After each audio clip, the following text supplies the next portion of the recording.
Good day to all of you. I am Michael Esplago and I'm currently the Philippines IMO STCW Competent Person. To begin with, allow me to take this opportunity to extend my well wishes to all of my fellow seafarers and all organizations and administrations, especially the Maritime Industry Authority of the Philippines, who is working for the well-being of our seafarers in these trying times. STCW was adopted to have a uniform policy on the standards of training and certification of seafarers with all other countries. Before STCW, it was the individual countries that established their own standards. The regulations contained in the convention are supported by sections in the STCW Code. Generally speaking, the convention contains basic requirements which are then enlarged upon and explained in the code. Part A of the code is mandatory, and Part B of the code remains recommended guidance for the different parties. The MARINA is mandated by law or the Republic Act 10635 to implement and give full effect to the relevant provisions of the STCW Convention. Let's look into the Philippines implementation of the STCW Convention as amended. As of today, MARINA or the Maritime Industry Authority, through the Republic Act 10635, is in charge of the implementation and giving of the full effect of the relevant provisions of the STCW Convention.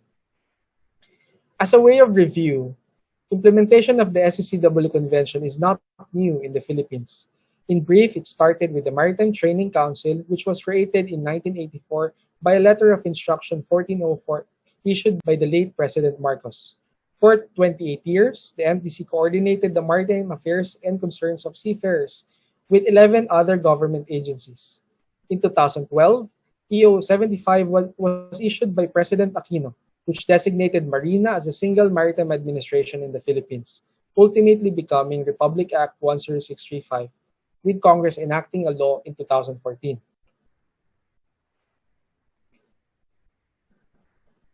The graphic representation for the LOI 1404 issued in 1984 by the late President Marcos mandates MPC under the Department of Labor and Employment coordinating with 11 government agencies and 2 private sector representatives for the implementation of the STCW Convention.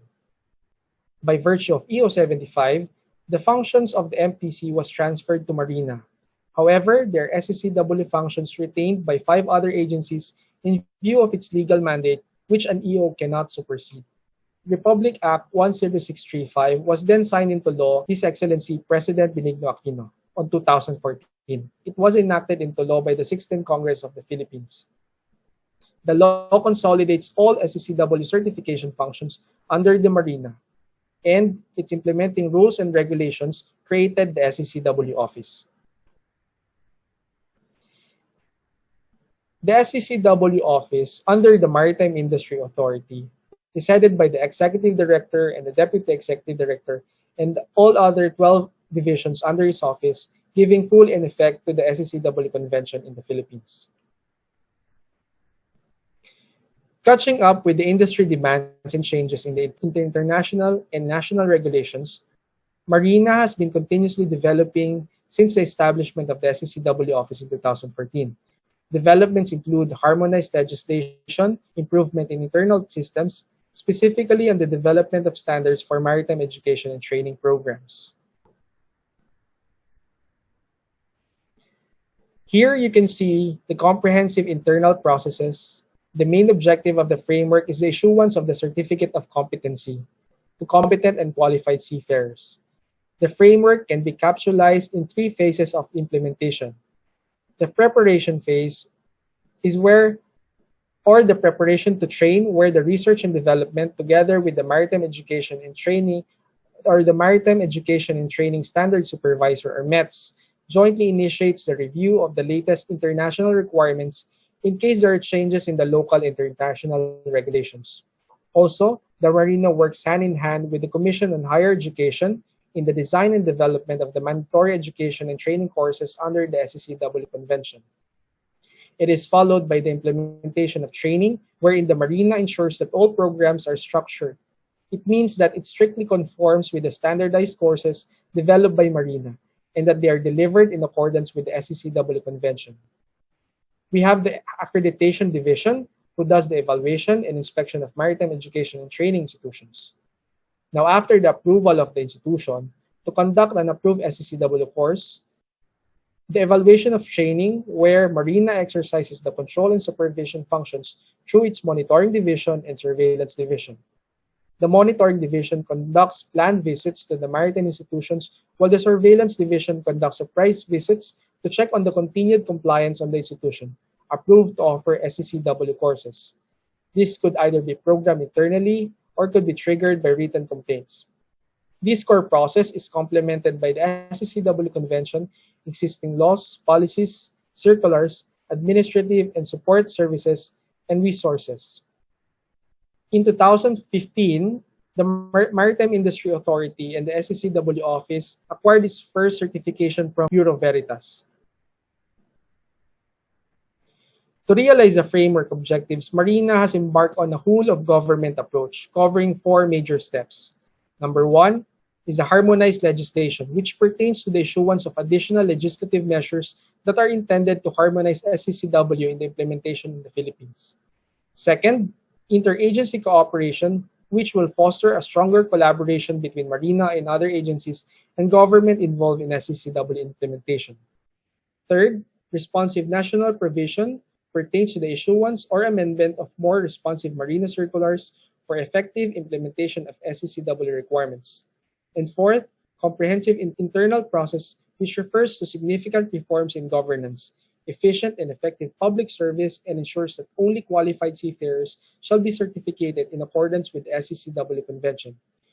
This synchronized and complementing core process of MARINA STCW Office operates under the quality management system that is certified under the ISO standards.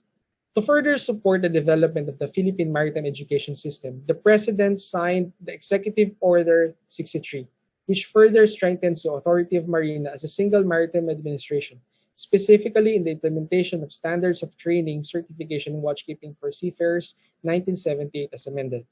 The MARINA's implementation of the whole-of-government approach provides the foundations for its effective implementation through harmonized legislation, as the President signed the Executive Order 63 on 21st of September 2018, which provides for, number one, harmonization of STCW implementation between MARINA, SHED, DOH, and PCG. The reconstitution of the Technical Panel for Maritime Education, or TPME, strengthening of the MARINA's authority on shipboard training and professional and technical courses in the BSMP and BSMRE program. Under the EO 63 of 2018, the MARINA and the Commission on Higher Education jointly evaluate and monitor the maritime education programs to ensure that all maritime education programs in media of delivery, procedures, and course materials are compliant with the standards. For the medical fitness of seafarers, the MARINA and the Department of Health jointly develop standards for medical fitness, procedures for the issuance of medical certificates, and the recognition of medical practitioners. Further, MARINA works hand in hand with the Philippine Coast Guard to verify and ensure that seafarers on board ships in Philippine ports are certificated or have been issued appropriate dispensation in accordance with the STCW. Following the enactment of EO 63, the implementing rules and regulations of EO 63 was signed on 23 October 2018. One of the most important features of the IR highlighted the main function of MARINA in collaboration with SHED in terms of the approval of maritime education programs. To give you an idea on how maritime schools look like in the Philippines, here are some of the pictures from prominent maritime schools in our country. So on top is a panoramic view of the Philippine Merchant Marine Academy. The pictures in the middle show the facilities of NYK TGG, and two pictures below shows cadets of the Maritime Academy of Asia and the Pacific. Now we proceed with the development in terms of technology. Our new system called MISMO, or the MARINA Integrated Seafarer Management Online System, is a digital platform that will integrate MARINA services and processes online, especially on the process involving the surveillance, accreditation, and monitoring, an appointment and payment system, or for assessment. The system before the implementation of MISMO, or under the old system, the seafarer has to pass through the different institutions before they can get the necessary documentary evidence to support their applications for issuance of COC or COP. So example, SHED, the maritime institutions, the companies, and the DOH. And when the seafarer completes his documents, that's when he goes to MARINA for the issuance of the corresponding certificates. In the full implementation of the MISMO system of the Maritime Industry Authority, it is the responsibility of the partner agencies and its affiliate organizations such as the medical institutions, the training institutions, and the schools and the manning agencies to upload the documents needed by the seafarers towards our certificate of competency and certificate of proficiency. The MISMO system and the other systems and the other actions that we have discussed in the previous slides paid for the full effect and implementation of STCW Convention in the Philippines. Thank you, and let's continue to raise awareness and support to our seafarers. Mabuhay po ang lahat ng organisasyon na tumutulong sa mga marino, the administration, mga eskwelahan, training institution, mga manning agencies, principals, kumpanya, union at lahat ng organisasyon na patuloy na tumutulong sa kapakanan at pag-unlad ng industriya. Mabuhay po kayo at lahat ng ating marinong Pilipino. Salamat po.